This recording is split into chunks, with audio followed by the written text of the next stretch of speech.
வேலையை கூட அதை விட இலகுவாக செய்துவிட முடியும். இதைவிட நீங்கள் கணிதத்திலே மிகவும் அற்புதமான முறைகள் எல்லாம் இருக்கின்றன. தமிழில் கூட சங்ககால தமிழில் கூட வட்டத்தின் பரப்பு என்னென்றது சொல்லியிருப்பார்கள். வட்டத்து அரை கொண்டு விட்டத்தரைதாக்கின் குழி பெறப்படும் என்று. குழி என்றால் பரப்பு. எவ்வாறென்றால் வட்டத்து அரை. வட்டத்து அரை என்றால் என்ன? வட்டத்தினுடைய சுற்றளவினுடைய அரைவாசி என்றால் பையார். இந்த பையாரை விட்டத்து அரைவாசி, விட்டம் என்றால் என்ன? 2r, அரைவாசி r, பெருக்கினால் தாக்கின் பையார் வர்க்கம் பெறப்படும். அதுதான் அந்த செய்யுளினுடைய விளக்கம்.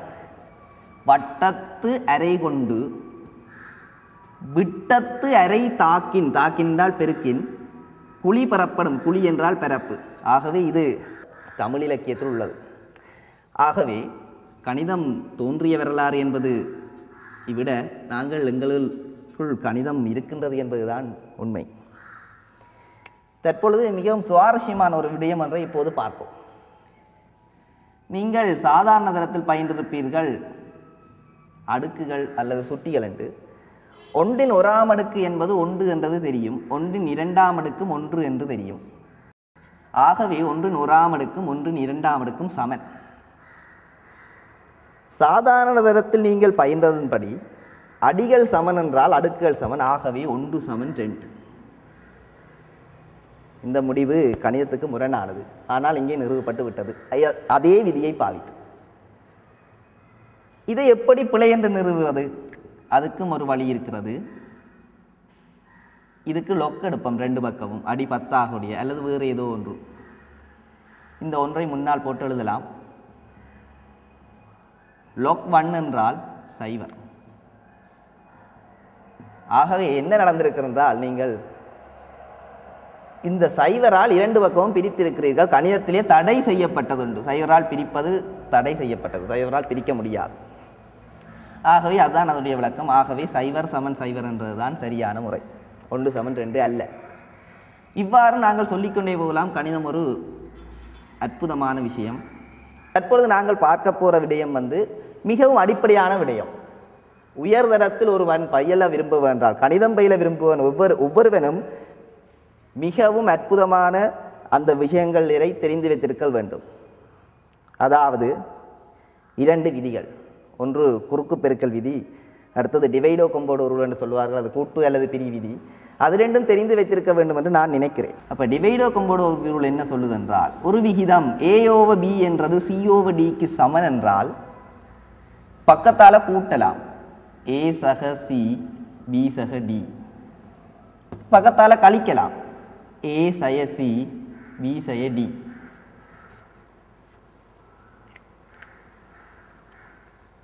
விருப்பமான எண்ணால் மேலையும் கீழையும் பெருக்கி போட்டும் கூட்டலாம். அப்போ இதை வச்சு நாங்கள் பல சமன்பாடுகளை தீர்க்கலாம். உதாரணமாக அது கொஞ்சம் பயிற்சி கணக்களை நாங்கள் இப்போ செய்ய போகிறோம். இதை அழிக்கிறோம்.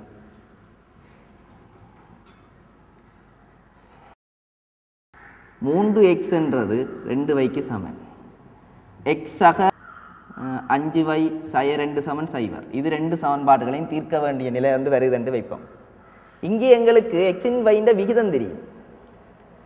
அப்போ எக்ஸ் வைந்த விகிதம் தெரிஞ்சால் நாங்கள் எப்படி செய்யலாம்டா, இதை பாருங்க. எக்ஸ் y எக்ஸின் கீழ் 2 yன் கீழ் 3 இதை இந்த வடிவத்துக்கு மாற்றிட்டேன்.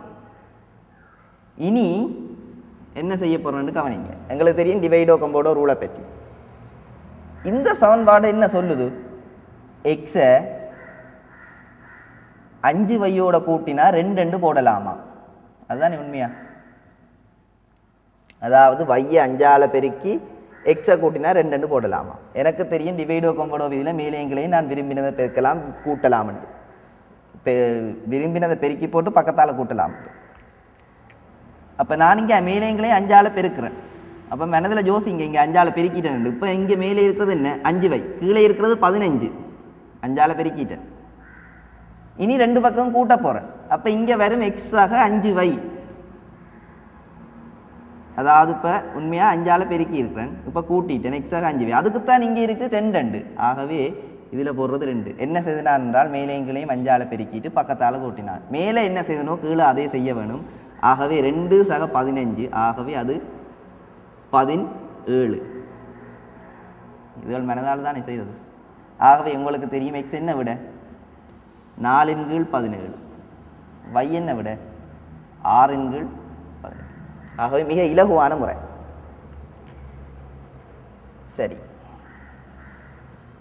டிவைடோ கொம்போடோ ரூல் என்ற இந்த விதியால் எங்களுக்கு இந்த விகிதங்கள் x/y என்ற அந்த விகிதங்கள் வந்தால் தான் செய்யலாம் என்ற ஒரு கருத்து இருக்குது.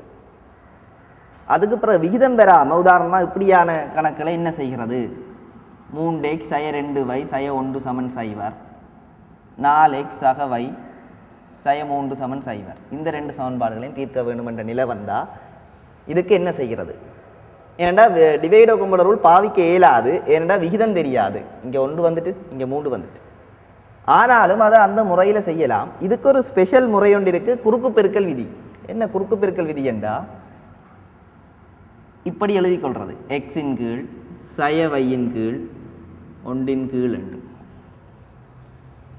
இந்த எக்ஸின் கீழ் என்ன எழுத போகிறோம்டா எக்ஸ் இருக்கின்ற பக்கத்தை அப்படி மறைக்கிறது, கையால் மறைச்சிட்டு ஒரே திசையில், உங்களுக்கு இந்த திசை விருப்பம்டா இந்த திசையில் வையின்ற குணகத்தையும் இது இந்த சய 1ஐயும் பெருக்கிறது. இது வையின்ற குணகம் 1 சய 1, அப்போ சய 1 அதிலிருந்து கழிக்கணும் இவரையும் பெருக்கி, அதாவது வையின்ற இந்த குணகத்தையும் இந்த சய 3ஐயும் பெருக்கினா 6 வரும், அதை கழிக்க வேண்டும்.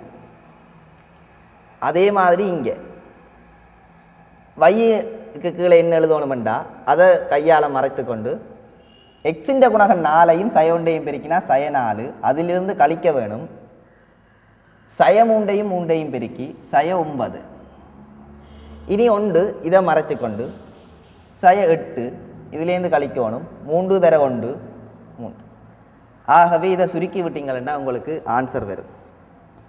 இது என்னன்றது தெரியும் உங்களுக்கு, சய 7. இதை பார்த்தீங்கன்னா சய வையின் கீழ் 9 சய 4 5, 1 கீழ் சய 11.